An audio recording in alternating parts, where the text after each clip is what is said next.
Shalom, saudara-saudara. Renungan pagi ini berjudul Fokus Hidup yang Benar. Mazmur 73 ayat 2, tetapi aku sedikit lagi maka kakiku terpeleset, nyaris aku tergelincir. Semua orang pasti pernah mengalami kelemahan iman, seperti yang dialami oleh pemazmur dalam Mazmur 73 ayat 2 tadi.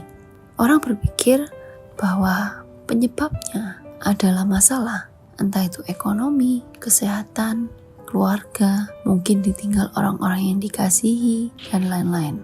Tetapi, apakah benar penyebab kelemahan iman kita adalah masalah-masalah yang kita alami? Ternyata tidak. Ternyata penyebab kelemahan iman yang dialami adalah karena kita salah fokus. Mari kita sama-sama belajar, sama-sama mengerti bagaimana fokus yang salah dan bagaimana fokus yang benar. Fokus yang salah bisa diartikan sebagai berikut. Yang pertama, fokus tertuju pada masalah itu sendiri. Ini yang banyak dialami oleh orang-orang. Ketika mengalami masalah, kita hanya melihat masalah yang besar. Kita hanya fokus pada masalah itu sendiri. Yang kedua, fokus yang salah artinya juga fokus pada diri sendiri.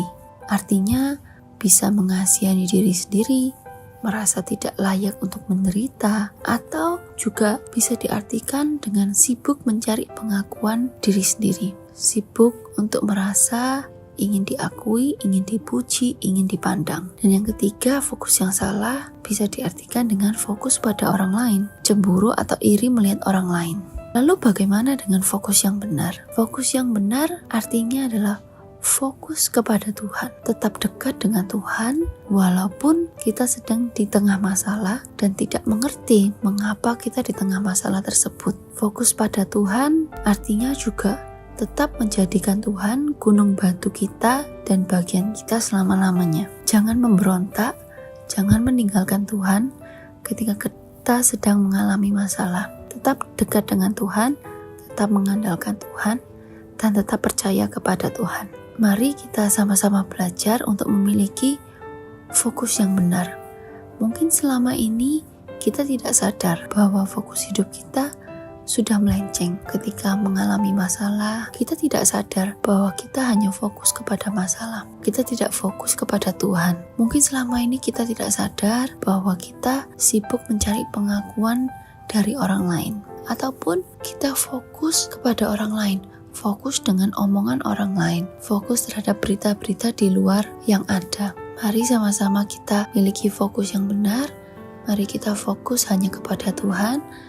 Meskipun masalah itu masih ada, tetap dekat dengan Tuhan, tetap percaya kepada Tuhan. Karena Yesus selalu mencari celah-celah untuk menghibur, untuk memberkati, untuk mengangkat kita, meskipun kita sedang di tengah persoalan. Dan terkadang rencana Tuhan untuk memberkati kita menjadi gagal karena kesombongan kita dan keinginan kita untuk diakui oleh orang lain. Jangan fokus kepada masalah yang ada, jangan fokus pada pengakuan orang lain terhadap diri kita. Fokus hanya kepada Tuhan. Tuhan Yesus memberkati.